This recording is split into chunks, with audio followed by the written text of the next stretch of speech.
notre roi, donne la guérison, donne la paix, joie au nom de roi. Oui, le bras ce matin, aucun autre Dieu, aucun autre roi, donne la guérison, donne la paix, joie au nom de roi. Aucun autre Dieu, aucun autre Dieu, aucun autre roi, donne la guérison, donne la paix, joie au nom de roi.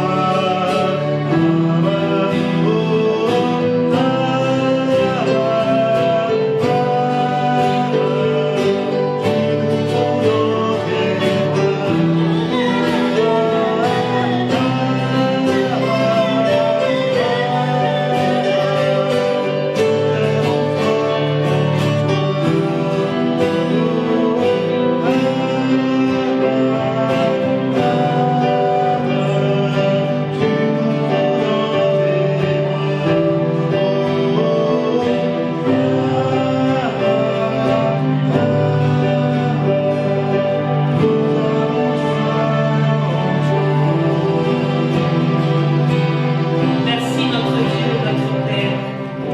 Merci parce que tu es Abba, tu es Abba. Merci Père pour ta grandeur, pour ta magnificence, pour ton ciel. Tu as créé les planètes. Merci aussi parce que tu es Abba, tout près de notre cœur, tout près de nous. Merci Père pour ton amour, pour ta fidélité, pour ta grâce.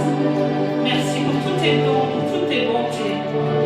Alors Seigneur, merci particulièrement pour ce temps de renouveau qui arrive, ce printemps qui tout doucement va arriver après ce long hiver.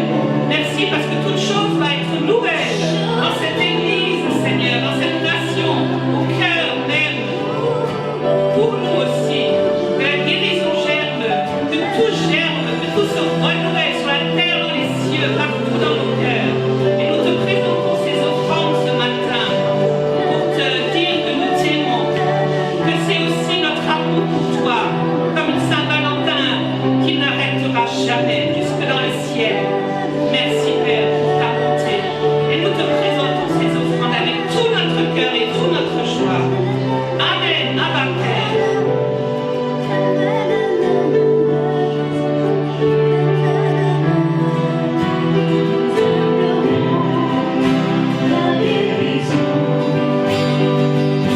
Sur nos familles, sur nos enfants.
Christ t'a affranchi.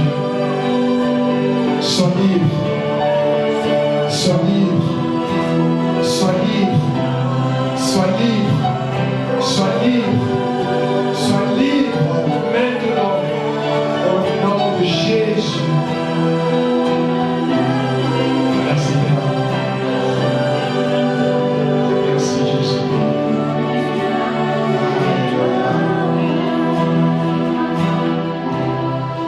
Alléluia.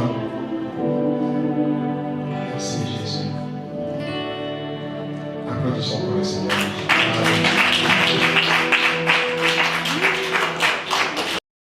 Seigneur, merci pour ce temps de grâce que tu nous donnes. Merci Seigneur de nous visiter. Merci de nous encourager Seigneur encore au travers de ta parole. Ta parole est vie Seigneur. Et nous prions Seigneur que cette lettre que nous allons partager devienne la vie Seigneur en nous. Souffle sur cette parole. Que cette parole nous vivifie, Seigneur, au travers de ton esprit. Merci, Père, au nom de Jésus. Amen. Voilà, donc ce matin, je vais partager avec vous sur un sujet très important et capital aussi dans notre vie, parce que Dieu nous appelle aussi à considérer ce sujet. Mais la plupart du temps, c'est un sujet qui est mal compris par plusieurs et aussi mal utilisé. Et quand c'est mal utilisé, notre vie, au lieu de rendre témoignage à Dieu, peut amener quelque part aussi les autres à ne pas désirer ce Dieu. Et je vais vous parler du contentement selon Dieu. Le contentement. Et c'est l'apôtre qui nous écrit dans Hébreux chapitre 13, le verset 5. Mais avant cela, on va lire dans 1 Timothée 6, 1 Timothée 6. Il dit, c'est en effet une grande source de gain et la piété avec le contentement. Dans ce passage de Timothée, chapitre 6, si nous prenons un peu plus haut, nous allons voir ce que l'apôtre a écrit à Timothée. Dans le verset 3, il dit, si quelqu'un enseigne de fausses doctrines et ne s'attache pas aux saintes paroles de notre Seigneur Jésus-Christ et à la doctrine qui est selon la piété, il est enflé d'orgueil, il ne sait rien, il a la maladie des questions oiseuses et des disputes de mots, d'où naissent l'envie, les querelles, les calomnies, les mauvais soupçons, les vaines discussions, des hommes corrompus d'entendement, privés de la vérité et croyant que la piété est une source de gain. C'est en effet une grande source de gain que la piété avec le contentement. Car nous n'avons rien apporté dans le monde, et il est évident que nous n'en pouvons rien emporter. Si donc nous avons la nourriture et le vêtement, cela nous suffira. Mais ceux qui veulent s'enrichir tombent dans la tentation, dans le piège, et dans beaucoup de désirs insensés et pernicieux qui plongent les hommes dans la ruine et dans la perdition. Car l'amour de l'argent est une racine de tous les maux, et quelques-uns, en étant possédés, se sont égarés loin de la foi et se sont jetés eux-mêmes dans bien de tourments. Amen. Alors c'est un sujet très, très, très important dans la vie chrétienne de comprendre ce qu'est le contentement. Et c'est pour cela que j'ai intitulé le titre ici, le contentement selon Dieu. Parce qu'il peut y avoir le contentement selon le monde, le contentement selon nous-mêmes. Parce que nous-mêmes aussi, nous pouvons donner une certaine compréhension du contentement. Et c'est ce qui s'est toujours passé un peu dans l'histoire, un peu dans l'Église et dans beaucoup de communautés aussi, et que les gens qui nous voient de l'extérieur n'ont pas compris l'importance, la puissance, le pouvoir, l'abondance, le bonheur, la joie, et qu'en Christ, on a tout ce dont nous avons besoin.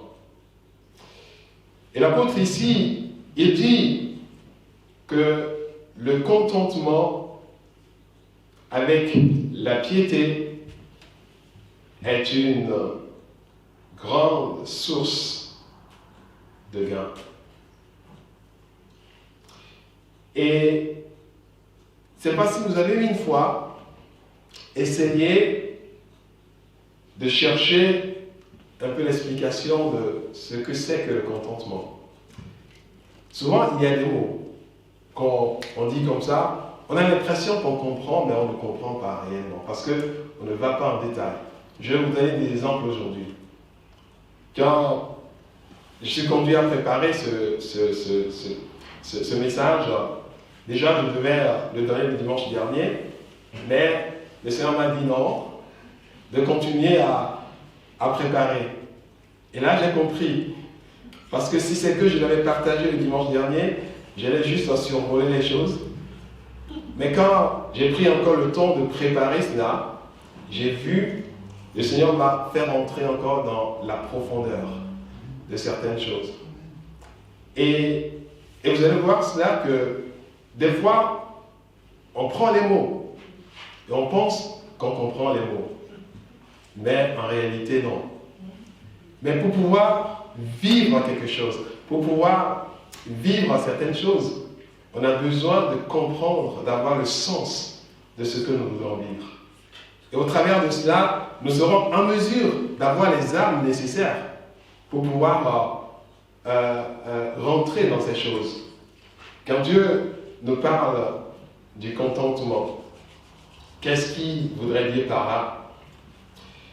Et selon le terme qui est utilisé ici, le terme grec, ce contentement signifie essentiellement trois choses.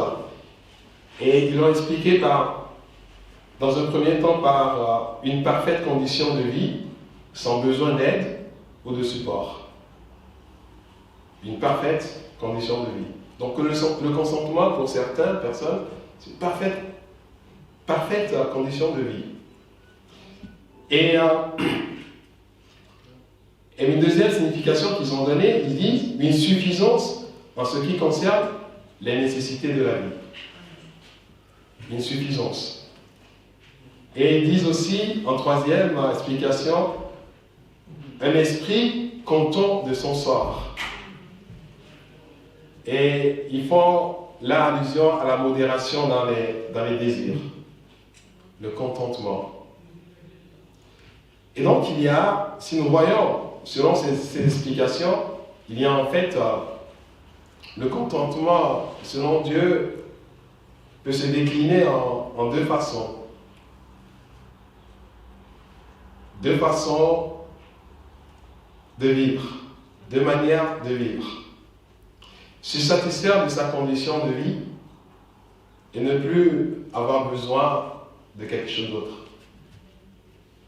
Là, j'ai tout ce qu'il faut, tout ce dont j'ai besoin, je me satisfais de ça. Je me contente de ça. Et j'ai plus besoin de quelque chose d'autre.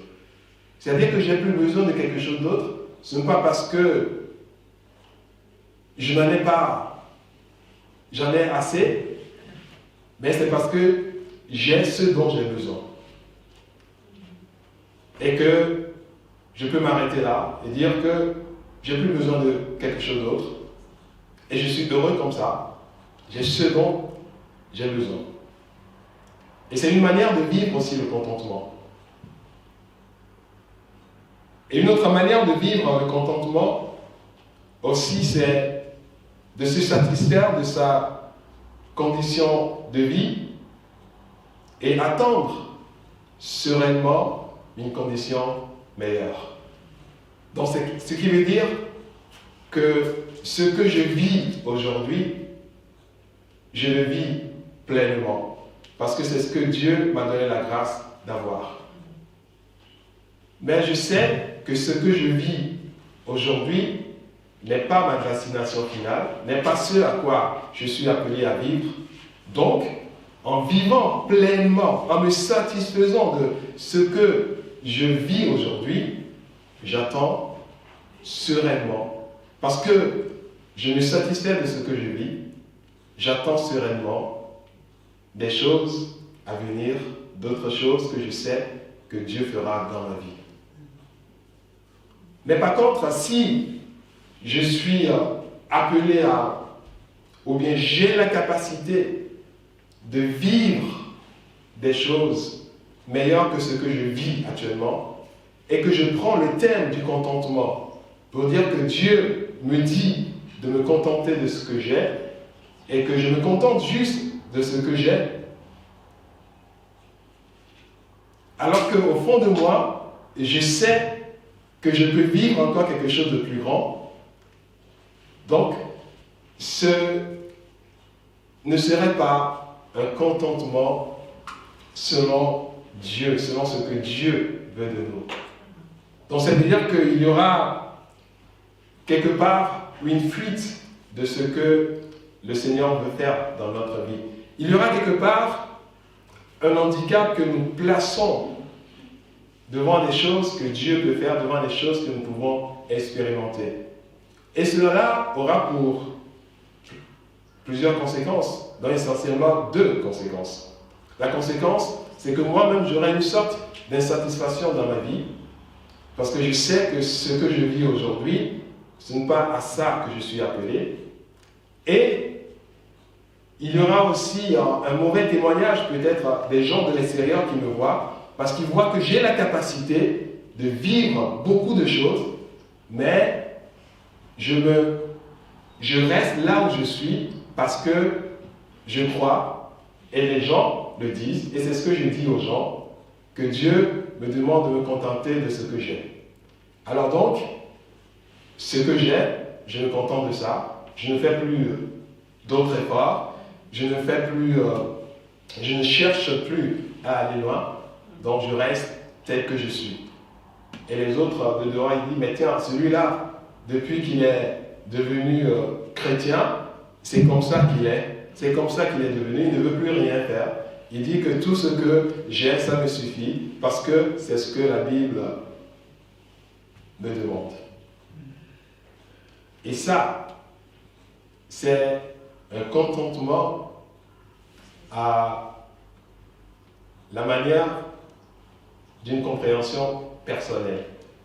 Et ce n'est pas un contentement selon Dieu. Parce que Dieu ne nous appelle pas à ne pas avancer dans notre vie. Nous verrons, on va lire ce que Jésus lui-même a dit dans Matthieu chapitre 6.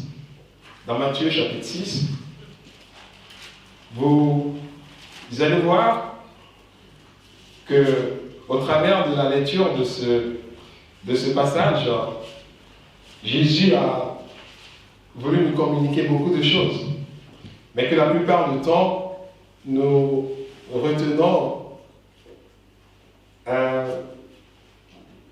quelque chose, ou bien pas la totalité, juste une partie de ce que Jésus veut nous dire.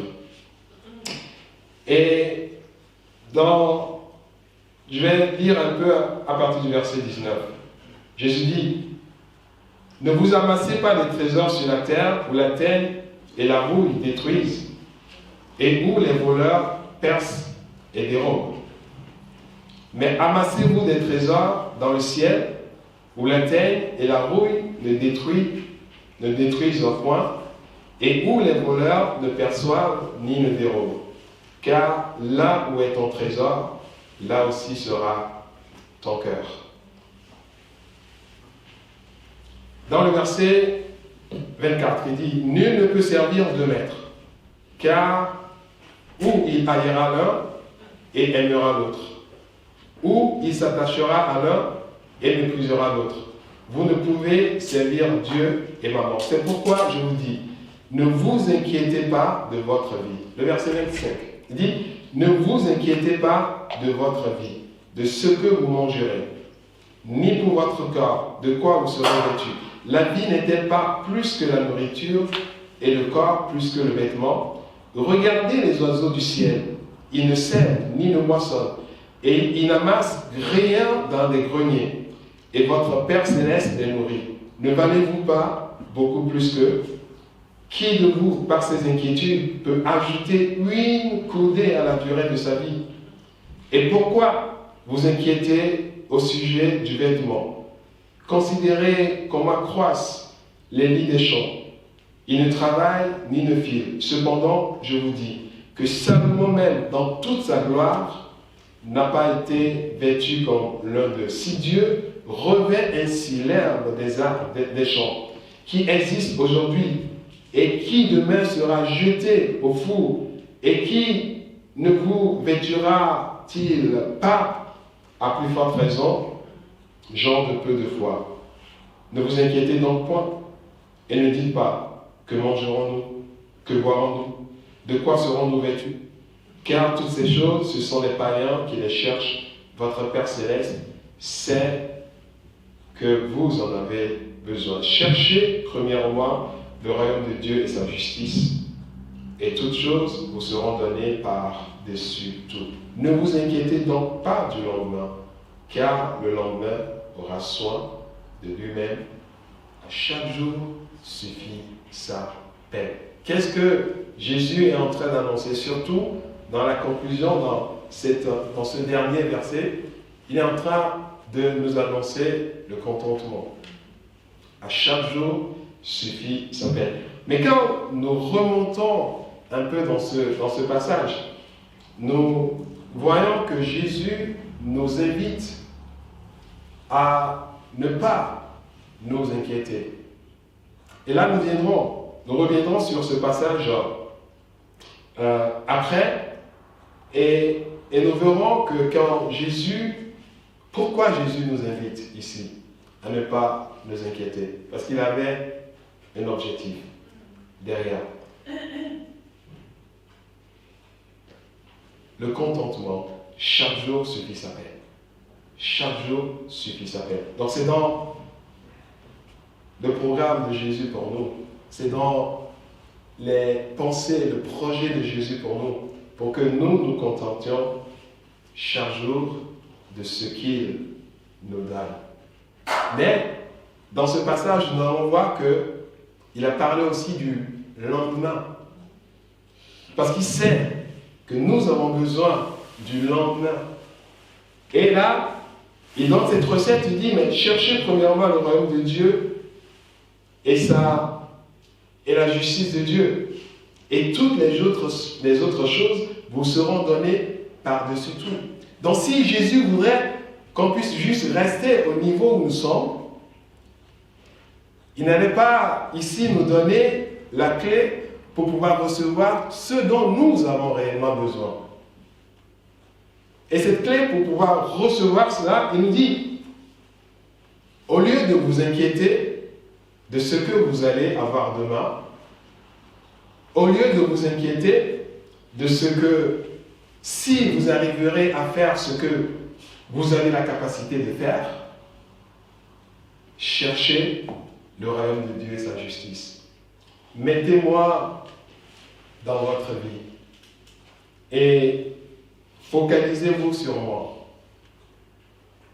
Et les autres choses vous seront données par-dessus tout. Nous reviendrons sur ça et vous verrez la puissance et le pouvoir qui se trouve dans le contentement. C'est parce que nous ne comprenons pas très bien ce thème que nous n'arrivons pas à le pratiquer. Si nous pratiquons le contentement selon Dieu, nos vies seront complètement transformées, transfigurées. Et nous allons rentrer dans les choses de Dieu sans peine, en toute sérénité, en toute confiance.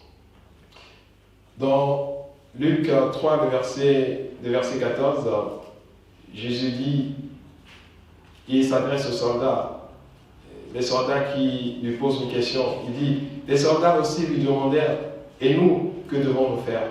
Il leur répondit, ne commettez ni extorsion, ni fraude envers personne. Pourquoi ils commandent des extorsions, des fraudes? Parce qu'ils en veulent plus. Et il leur dit, contentez-vous de votre solde, de votre salaire, de ce que vous gagnez. Et l'apôtre, dans Timothée 6, il nous dit que de ne pas nous livrer. Dans Hébreux 13, le verset 5, que j'ai voulu lire avant, on va le lire maintenant, Hébreux 13, le verset 5, l'apôtre nous dit ici, ne vous livrez pas à l'amour de l'argent, contentez-vous de ce que vous avez. Contentez-vous de ce que vous avez, car Dieu lui-même a dit, je ne te délaisserai point, je ne t'abandonnerai point. Contentez-vous de ce que vous avez, car Dieu lui-même, il a promis. Il a dit, je ne te délaisserai point, je ne t'abandonnerai point. Donc, le consentement selon Dieu n'est pas de se satisfaire de son état de conditions de vie et de rester là alors qu'on a la possibilité d'aller loin. Le vrai contentement selon Dieu, c'est ce contentement qui nous amène tout en se satisfaisant ayant la satisfaction de ce que nous avons actuellement et nous envisageons sereinement que le Seigneur nous bénira de ce dont nos vies ont vraiment besoin pour pouvoir avancer. Et le vrai contentement n'est pas la résignation. Le contentement est différent de la résignation. Se contenter de ce qu'on a n'est pas se résigner. Et dire, tiens, je me plais dans ce que je suis et je reste tel que je suis, alors que Dieu veut aller encore plus loin. Vous savez, quand je préparais ceci, je réfléchissais sur ce thème et je préparais, j'ai découvert que l'une des sources de nos malheurs dans la vie, souvent, réside dans la comparaison. Et pourquoi souvent on n'arrive pas à vivre dans un contentement, dans le contentement en attendant des choses meilleures de Dieu. À cause, le plus souvent, de la comparaison. Vous savez que la vie de l'homme est dirigée, gouvernée même, je dirais, par la comparaison. Si l'homme n'aura rien autour de lui, à qui il peut se comparer, vous allez voir qu'il va être heureux. Il va être heureux dans tout ce qu'il est. C'est parce que souvent, on se compare par rapport à tout ce qui est autour de nous, que que nous sommes la plupart du temps malheureux, tristes, et que nous avons du mal à nous contenter de ce que nous avons, selon Dieu. Et comprenez-moi très bien que ce contentement n'est pas de dire que ce que j'ai, je me contente de ça et que je ne vais pas plus loin. Vous comprenez ça? Et c'est ce que je veux dénoncer quelque part ici, que les gens ne comprennent pas très bien. Et que quand les gens du monde nous regardent, ils pensent que quand ils vont devenir chrétiens, ils ne vont plus avoir cette possibilité de devenir ce qu'ils ont rêvé de devenir. Ils pensent que quand ils vont devenir chrétiens, ils n'auront plus la possibilité d'être riches. Parce que la Bible dit ici que l'amour de l'argent, et ils comprennent mal cela. L'amour de l'argent est différent de la grâce que Dieu peut nous faire de devenir riche. Dieu peut bénir ton travail, Dieu peut bénir tes affaires, Dieu peut te donner des opportunités de devenir riche sans que tu aies l'amour de l'argent. L'amour de l'argent, c'est quoi? L'amour de l'argent, c'est quelqu'un qui aime l'argent au point de faire des choses qui sont désagréables à Dieu, qui aime gagner de l'argent au point de faire des choses qui sont désagréables à Dieu. Et c'est ce que l'apôtre nous a dit, que certains, quand ils se sont emprisonnés, ils ont été possédés par cet amour, cela les a éloignés loin de la foi. Parce qu'ils poursuivent l'argent. Ils veulent gagner que de l'argent. Et en faisant cela, ils vont rentrer dans des choses qui vont faire, qui ne glorifiera pas le nom de Dieu. C'est pour cela qu'ils se sont éloignés. Et Paul donnait même l'exemple de Démas, qu'il a quitté à cause de l'amour de l'argent. Et c'est très important que nous distinguons ce que c'est que l'amour de l'argent et la possibilité d'être béni et de devenir riche. C'est deux choses différentes. Si j'ai la possibilité de travailler, de gagner de l'argent et de devenir riche, je dois le faire. Dieu n'est pas contre cela. Mais par contre, quand nous comprenons mal le contentement, nous allons être un obstacle pour nous-mêmes, pour pouvoir entrer dans les choses, dans les bénédictions que Dieu veut nous donner, et en même temps aussi pour les autres.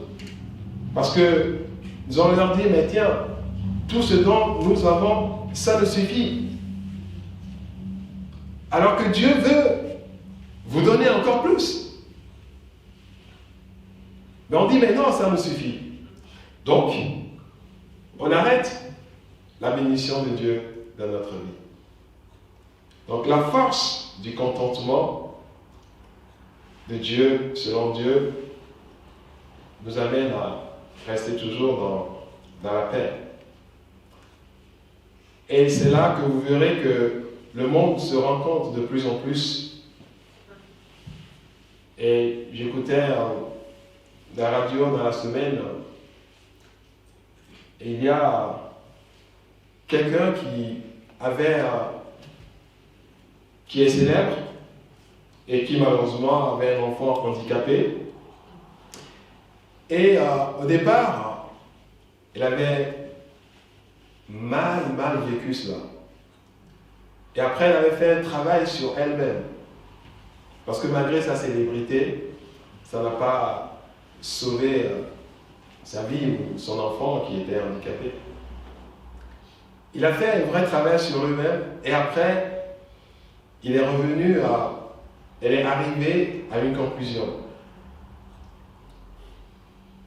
et de plus en plus que j'entends dans la bouche des gens, même à la télé, même à la radio, et dit qu'on choisit d'être heureux.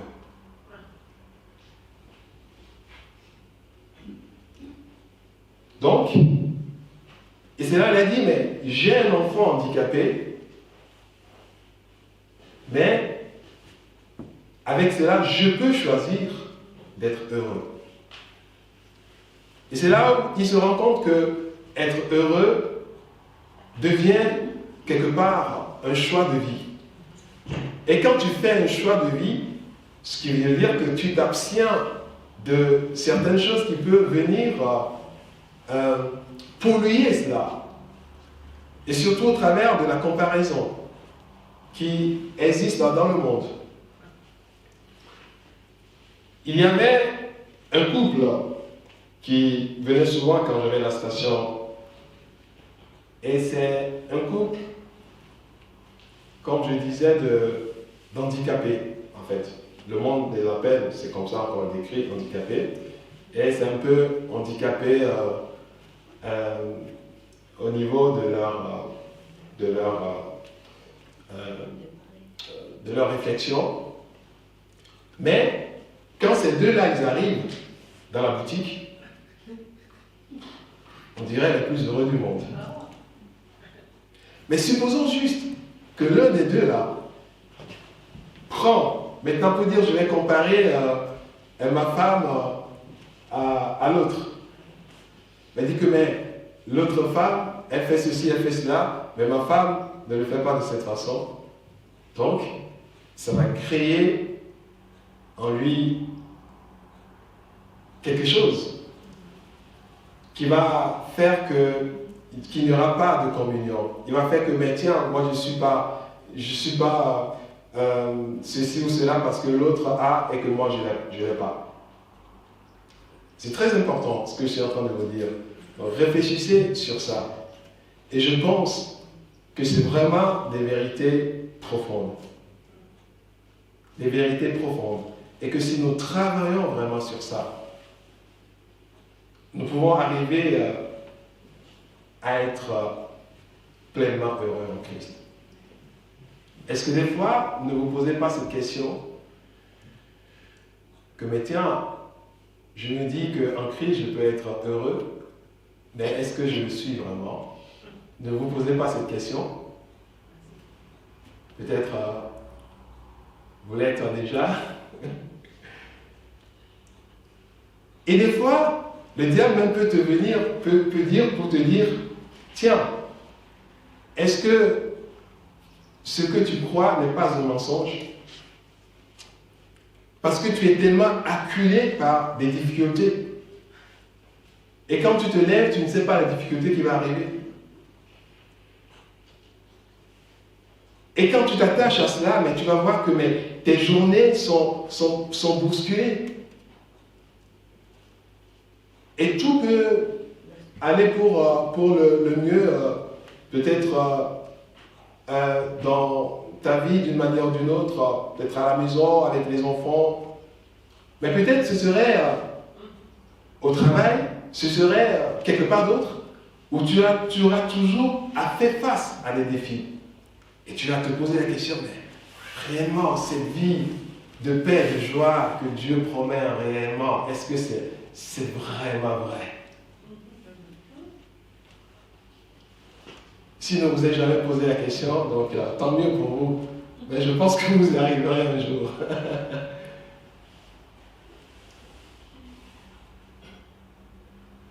C'est très important. Il faut dire, mais tiens, mais quand vous comprenez ce que Jésus veut dire ici, dans sa promesse, quand il dit, ne vous inquiétez pas, vous allez voir qu'il nous a donné la solution. Alors, quelles sont les conséquences du contentement? Et ça, je vais aller rapidement sur ça. Et je dirais juste les conséquences du contentement, c'est le contraire de l'inquiétude. Les conséquences du contentement, c'est le contraire de l'inquiétude. C'est pourquoi je vous dis que quand Jésus a parlé des inquiétudes, il a voulu quelque part nous annoncer les conséquences du consentement dans notre vie. Et vous allez voir le contraire de l'inquiétude, ce que c'est. Le contraire de l'inquiétude. Qui peut me définir ce que c'est qu'une inquiétude? Qu'est-ce qu'une inquiétude?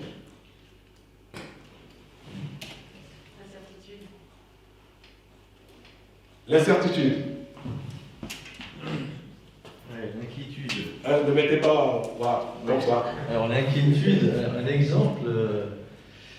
Alors pour l'instant je suis en stage qui va se finir, un exemple, la semaine prochaine. Et puis, j'ai pas de boulot.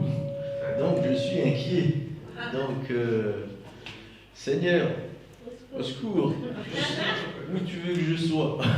D'accord. Donc ça c'est l'inquiétude. Oui, tout à fait, je suis d'accord. C'est l'inquiétude. Mais comment tu peux définir l'inquiétude?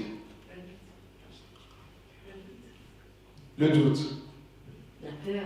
La peur. Le stress permanent. Et tout ce que vous êtes en train de dire, ce sont les conséquences de l'inquiétude. Ok?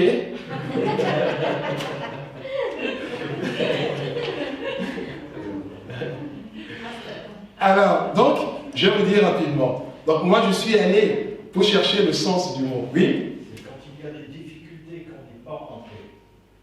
Quand il y a des difficultés et qu'on n'est pas en paix. Quand on n'est pas satisfait de ce qu'on veut. Qu'on n'est pas satisfait de ce qu'on veut. Oui? Oui, tout à fait. Mais je suis allé un peu dans le dictionnaire et j'ai cherché comment ils ont. Ils disent l'inquiétude, c'est le trouble produit par le souci que l'on conserve inconsciemment. Ok? Ils disent encore, c'est l'agitation, l'incertitude, comme vous l'avez dit, causée par la crainte ou l'appréhension. Est-ce que j'aurai du travail? Et ils disent encore, c'est l'état pénible déterminé par l'attente d'un événement, d'une souffrance que l'on craint, par l'incertitude où l'on est. Et ils disent encore, c'est l'insatisfaction de l'esprit tourmenté. Donc il y a une sorte aussi de tourment, une notion de tourment.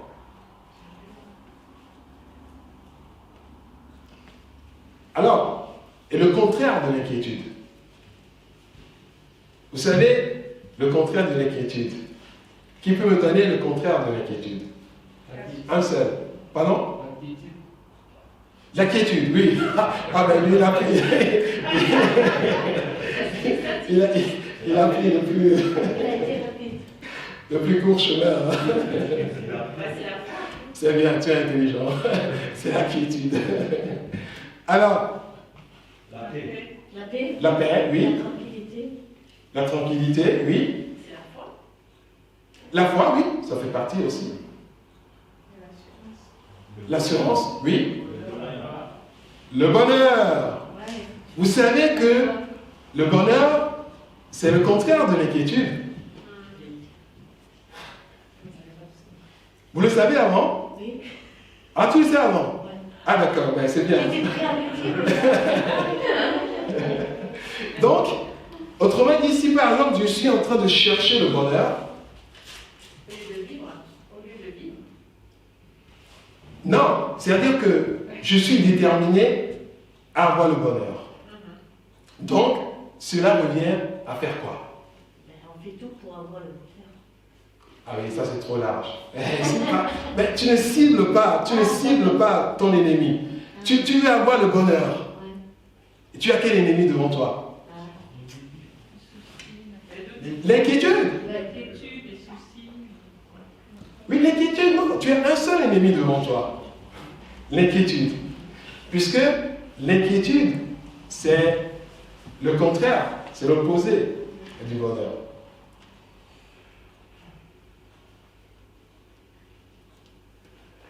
Et vous savez que l'inquiétude,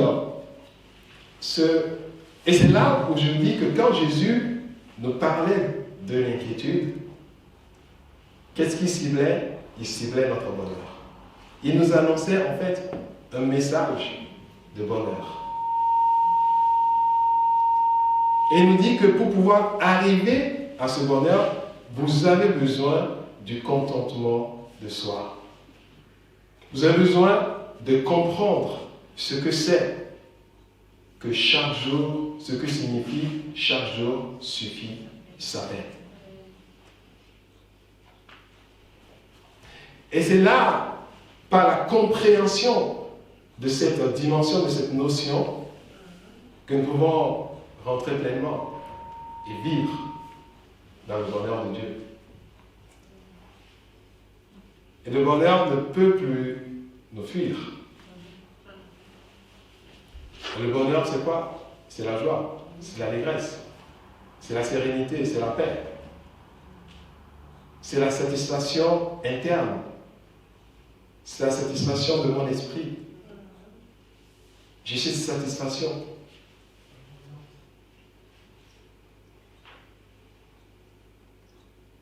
C'est ça, en fait, ce que Jésus voudrait nous annoncer au travers de ce qu'il voudrait nous dire, de ne pas nous inquiéter. Donc, si nous nous appliquons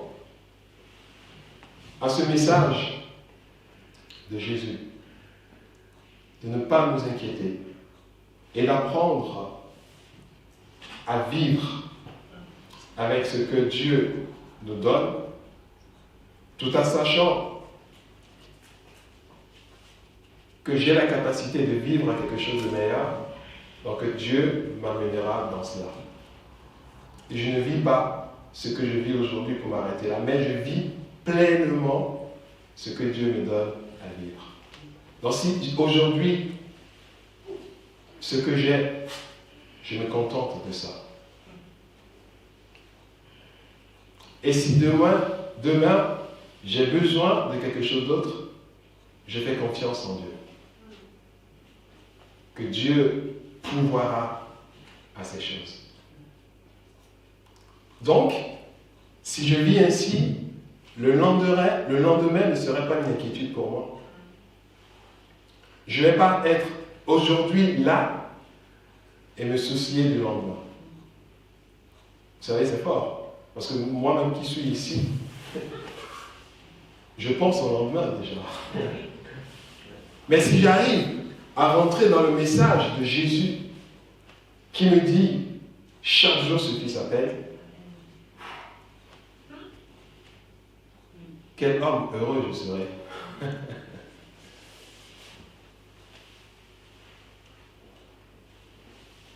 Vous voyez la puissance qui se trouve dans le consentement, dans le contentement. Et c'est cette puissance que Jésus a venu libérer dans notre vie. Il a dit, mais regardez Salomon dans toute sa gloire.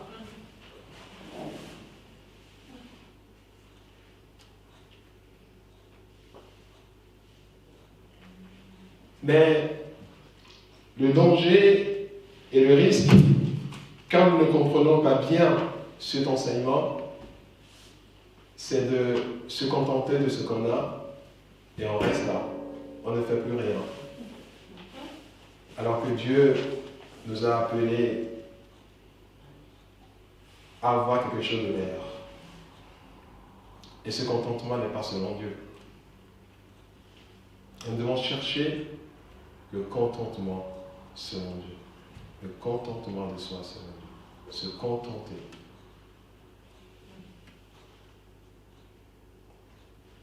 Est-ce que je peux réussir à me contenter de mon enfant qui me cause tellement de difficultés tous les jours? Je dis, aujourd'hui, voilà, c'est le lot de difficultés. Seigneur, j'accepte cela, je vais vivre avec aujourd'hui. Oui, ça ce sont des cas concrets. Hein? quand on dit contente-moi, c'est quand tu rentres dans des cas concrets, donc c'est ça. Tu as besoin toujours de crier et puis de dire, mais tiens, toi tu fais ça, toi tu fais ça, toi tu ne dois pas faire ça. Mais est-ce que tu peux dire, arriver à dire, tiens, je me contente de cela pour la journée, et malgré cela, je vais être bien dans ma peau, dans mon esprit, dans mes pensées. Est-ce que je peux arriver à dire, tiens, mon patron qui est tellement désagréable envers moi, est-ce que je peux arriver là, dans le travail, dire, mais tiens, aujourd'hui, je vais me contenter de tout ce qui va se passer, de toutes les difficultés, les problèmes qui vont m'amener, et recevoir cela et dire, chaque jour suffit sa peine, parce que je crois que demain ça changera. Et que malgré tous ces trucs, toi tu es là, et tu vis dans ce contentement. Je sais que ce n'est pas un programme facile. Mais si Jésus l'a annoncé, c'est parce que nous pouvons. Nous le pouvons. C'est pour cela qu'il a fait. C'est pour cela qu'il a annoncé. Et je demande vraiment que le Seigneur nous donne la grâce pour que nous comprenions et que nous allions pleinement dans cela. Et je vous dis, que je peux me tromper, que c'est la source du bonheur. Vous savez, c'est comme le monde me dit que l'argent ne fait pas le bonheur. C'est le monde qui me dit, hein. Ce n'est écrit nulle part dans la Bible, mais eux-mêmes, ils ont fait l'expérience.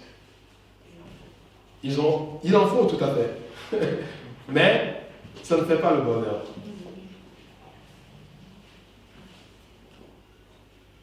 Une belle maison, des beaux enfants ne font pas le bonheur.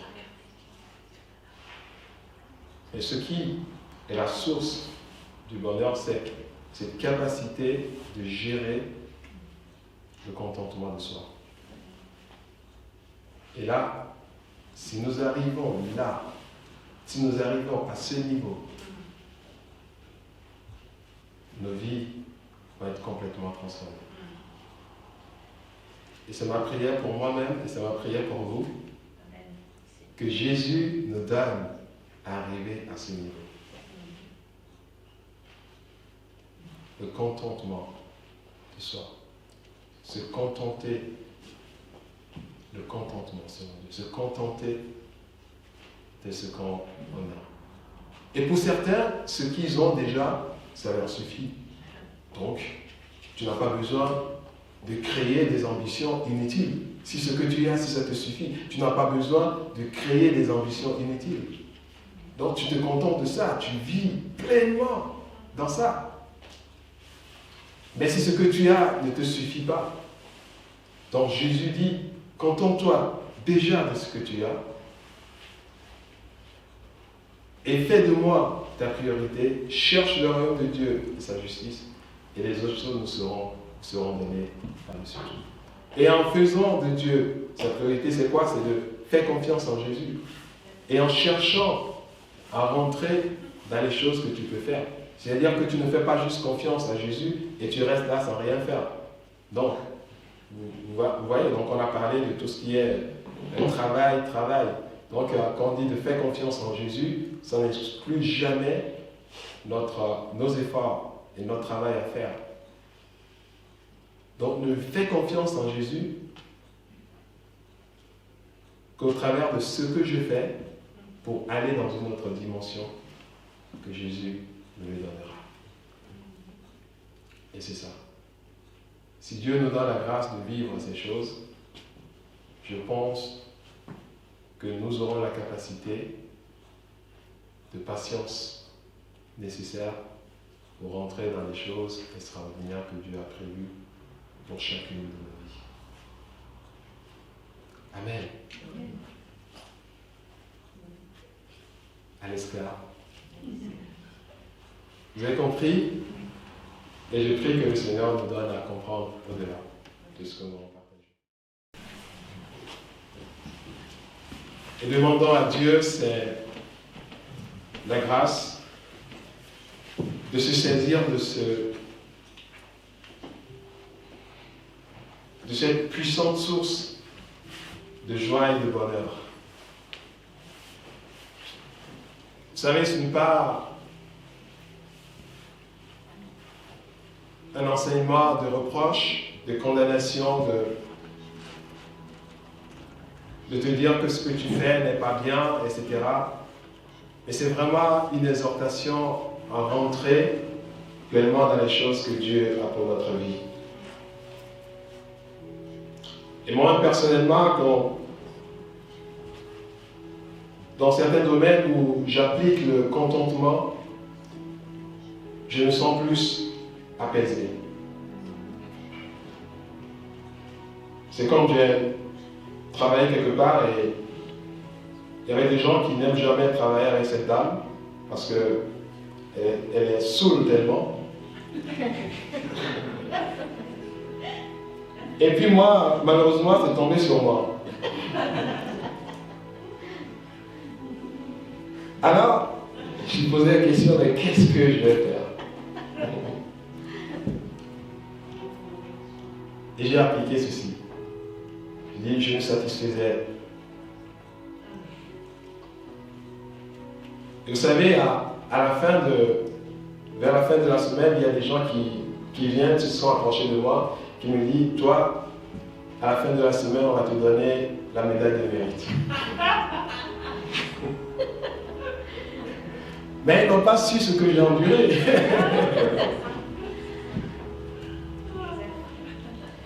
Mais c'est que j'ai pu développer cette capacité, sortir cette capacité et dire je vais me contenter de ça.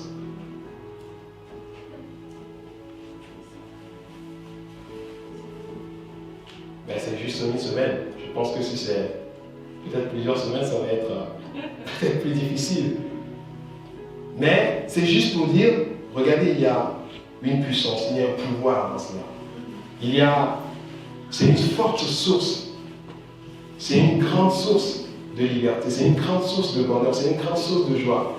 Et que quelqu'un là à côté qui peut être là pour vraiment pour t'emmerder, etc. Et à côté, toi tu es là, il te voit en train de chanter, il dit mais celui-là il est fou ou quoi? Pourquoi? Parce qu'on a compris ce secret. Vraiment ma prière pour moi-même, pour vous-même, c'est que nous nous saisissons de ce secret, nous y travaillons, que nous arrivons. Et ainsi, nous allons expérimenter ce que Jésus a dit. Chaque jour, ce qui s'appelle, et qu'il nous donnera ce dont nous avons besoin, encore plus. Seigneur, merci. Et nous te demandons, Seigneur, simplement de nous aider à y parvenir, Seigneur. Nous savons l'efficacité, nous savons la force qu'il y a dans le contentement. Et qu'au travers du contentement, tu ne nous appelles pas à être des négligents, des résignés, mais à être des gens qui ont la capacité de vivre avec ce qu'ils ont, en ayant la foi et la confiance en des lendemains meilleurs. Et cela crée en nous, Seigneur, une certaine quiétude, une certaine paix, une certaine joie, une certaine sérénité, une certaine tranquillité. Seigneur, donne-nous à rentrer dans ces choses et à vivre ce que David a dit. Oui, le bonheur et la grâce m'accompagneront tous les jours de ma vie et j'habiterai dans la maison de l'Éternel jusqu'à la fin de mes jours. Merci Père. Au nom de Jésus, Amen. Amen, amen, amen. Voilà, soyez bénis et que le Seigneur t'aide, que le Seigneur m'aide à rentrer dans cette dimension du contentement.